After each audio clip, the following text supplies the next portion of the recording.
The following program is a production of Hō'ike Kaua'i Community Media.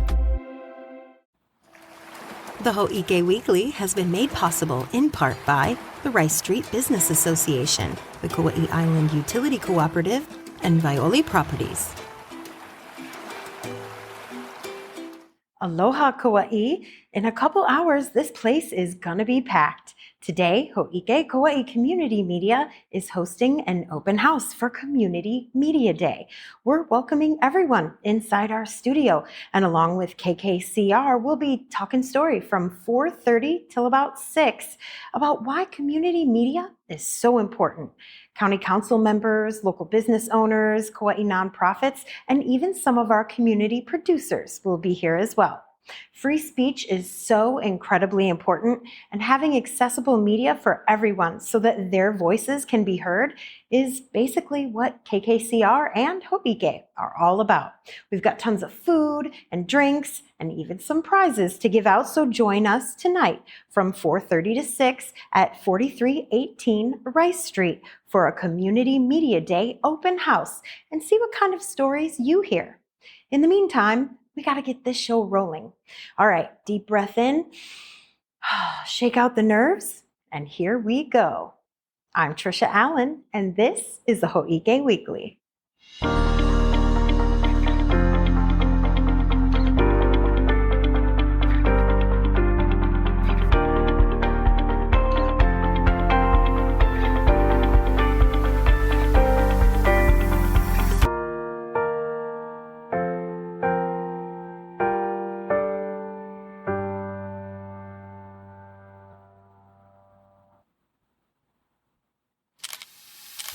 Time to just dive right into the news flash. Our island may be small, but there's a lot happening around here, and you have things to do. So let's give you the latest in a short and entertaining way so you can go about your week informed.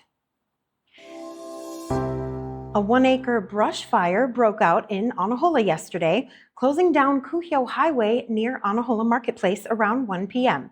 Then another brush fire near Kalalea Road, around 5,000 square feet in size, broke out shortly afterwards.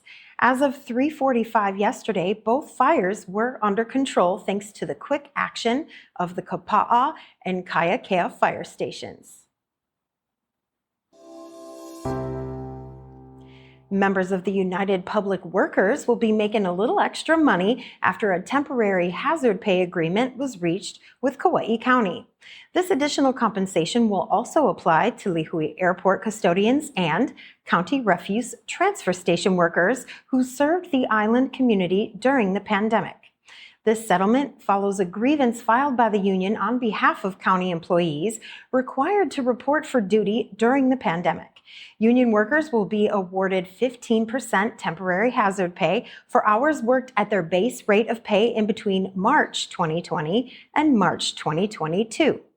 Refuse collection equipment operators get an even sweeter deal.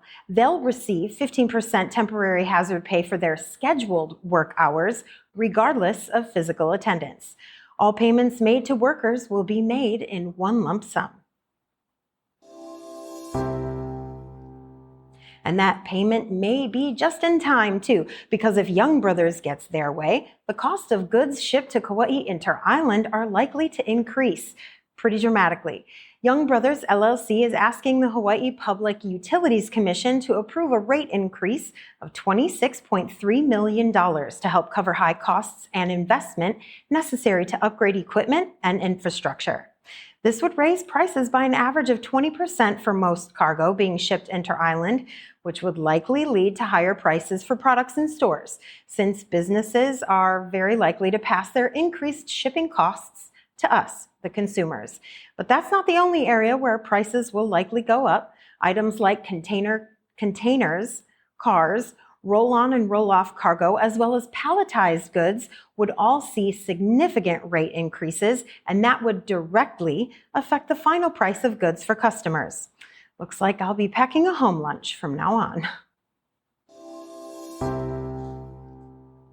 'Tis the season for campaign signs. You see them all over the island lately, but political signs posted along state highways are illegal, depending on the category that they fall under. The Hawaii Department of Transportation will remove any illegal signs that they see, and they'll dispose of them within 15 days unless someone comes to pick them up. If you think one or more of your signs may have been taken down by Hawaii Department of Transportation, you can call the Highway Maintenance Hotline at 808-241-3000 to check. A complete list of statutes and rules can be found online at the QR code on your screen.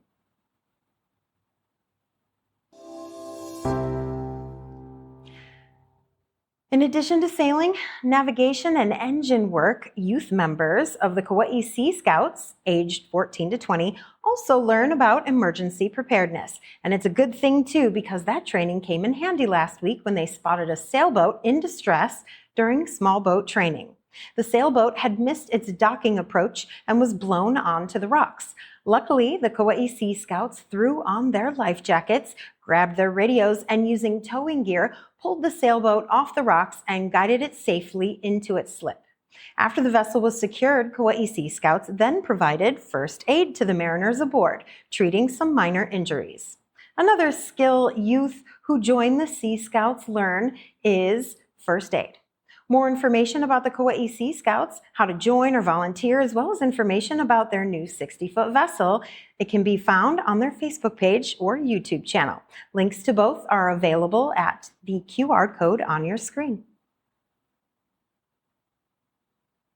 Well, the students on Kauai will have one less field trip location to visit during the school year. Scott Yunker at Kauai Now News reported on Sunday that the Makauwahi Cave Reserve is closing at the end of the month. Home to Hawaii's largest limestone cave and richest fossil site, leaseholders will turn the land over to its owner, Grove Farm. Recently, since the news of the reserve's closing has spread, 3 tortoises have gone missing, with 2 of them, a 30-year-old tortoise named Lily and a 56-year-old tortoise named Thor, suspected of being stolen. I guess the 3rd tortoise is known to hide and could be somewhere at the reserve. So people have until October 31st to visit the cave, which is open daily from 10 a.m. to 3:45 p.m. More information about the cave is available at cavereserve.org, and Scott Yunker's full article regarding the closure can be found at kauainownews.com. A series of computer literacy classes have been held at several Kauai libraries during the month of October. Next week's classes about online safety and security will be the last of them. The Lihue Library will hold their session on October 23rd at 11 a.m. Kaloa Library's session will be held October 24th at 10:30 a.m. And in Princeville, the online safety and security class will take place on November 5th at 10:30 a.m. Participants must be registered for the class in order to ensure that there are enough Chromebooks available for everyone, and complete registration information, along with other details, can be found at mapunawai.com/HSPLS-Kauai-schedule. It's a long way off from the Kauai Pride Parade, but the 2025 Pride Scholarship application is open now. The scholarship includes 3 separate $1,500 awards and is available to students who will be enrolled in school at a college, university, technical, or vocational institute between June 2025 and June 26. Previous recipients of the Kauai Pride Scholarship are not eligible to reapply, but prior applicants that didn't receive the scholarship award are very much encouraged to reapply. More details and info can be found at kauaiparade.com/scholarship. The Hawaii Nurses Association held an informational picket for safe staffing in front of Wilcox Hospital on Wednesday this week. Recently, the Hawaii Nurses Association and Hawaii Pacific Health agreed to a ratio matrix at Kapiolani Medical Center, and now the HNA has moved the focus to nurses and staff at Wilcox. Hō'ike was there to check it out and spoke with people on both sides of the issue. Take a look.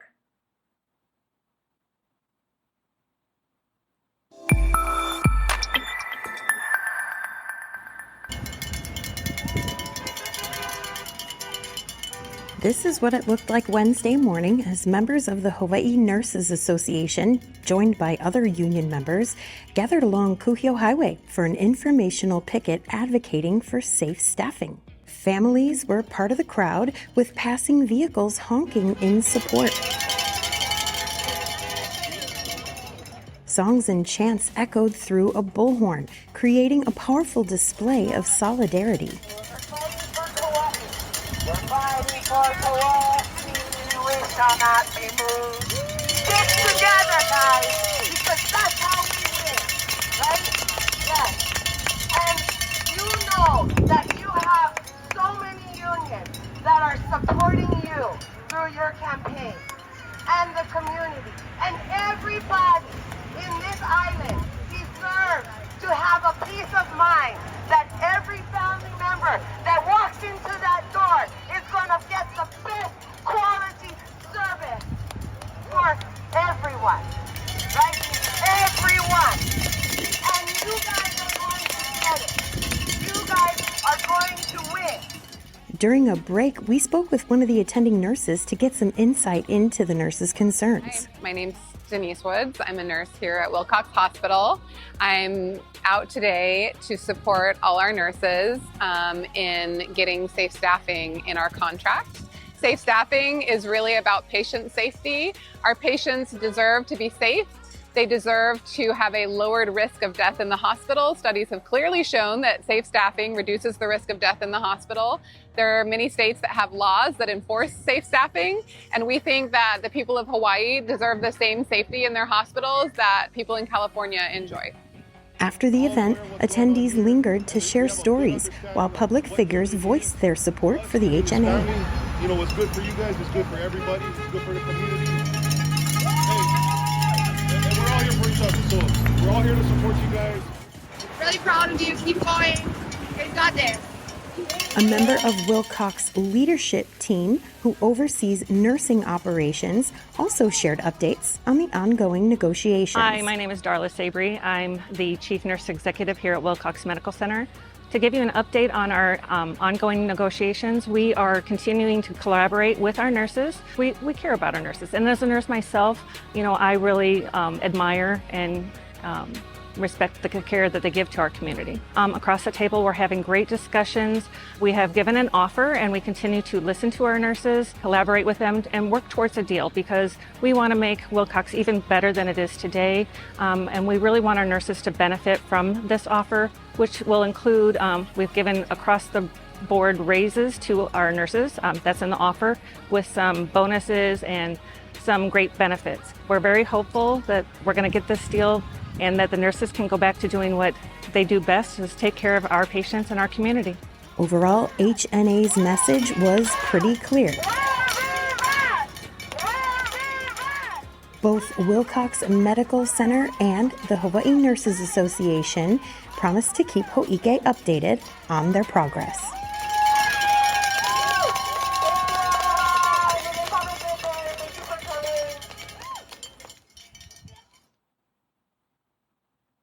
Of course, keep it right here at Hō'ike for updates on that situation. The weekend begins soon, and there is an obscene amount of things to do this weekend, so buckle up while I rattle off this giant list of events coming up. First on the list, Community Media Day. I know I already told you about it at the beginning of the show, but Community Media Day is so important, it's worth the repeat. Hō'ike is hosting an open house from 4:30 to 6 tonight, where anyone can come in, check us out, and see what it's like inside of our studio. We're even recording station IDs for anybody who wants to get in front of the camera. Our friends at KKCR will be here too to give attendees a peek into the world of community radio. Oh, and did I mention that there will be food and prizes? Oh, I did? Okay, well, just making sure I didn't miss anything. The Kauai Philippine Cultural Center is hosting a Filipino American History Month event. It actually began today at 10 a.m., but will also run tomorrow from 10 a.m. until 6 p.m. Live music, craft fairs, and a fashion show are just some of the events scheduled. A full list, along with specific event information, can be found at KauaiPhilippineCulturalCenter.org. Now, I don't know about you, but two of my favorite things, coffee and chocolate, will be celebrated at the 9th Annual Kauai Chocolate and Coffee Festival this Sunday, October 20th at Kilohana in Lihue. The event runs from 10 a.m. till 4 p.m. and will showcase the products and talents of Kauai's local farmers, chefs, roasters, chocolatiers, and baristas. Live entertainment and workshops will also take place at the event, info for which can be found at KauaiChocolateandCoffeeFestival.com. A little while back, we featured a story on Kealahele Makalai's induction into the Trails to Rails Conservancy Hall of Fame and promised to update you on the induction ceremony. Well, the time has come. During the Make a Difference Day event happening at Lydgate Beach Park this Saturday, the now nationally recognized and locally beloved trail will be officially inducted. Hō'ike will be there to cover the event, but public volunteers for Make a Difference Day can view it all in real time. Make a Difference Day is an annual event, and it begins at 8:30 a.m. It includes activities aimed at improving Lydgate Beach Park and the surrounding area. It's going to be a pretty big deal. Radio host David Lister from Star 94.3 will be emceeing the event. Mayor Derek Kawakami will be there to read a proclamation, and there'll be lunch, prizes, and giveaways for volunteers, and a guided bicycle adventure along the path to commemorate Kealahele Makalai's induction into the Rails to Trails Conservancy Hall of Fame. More details about the 2-for-1 event can be found at kamalani.us.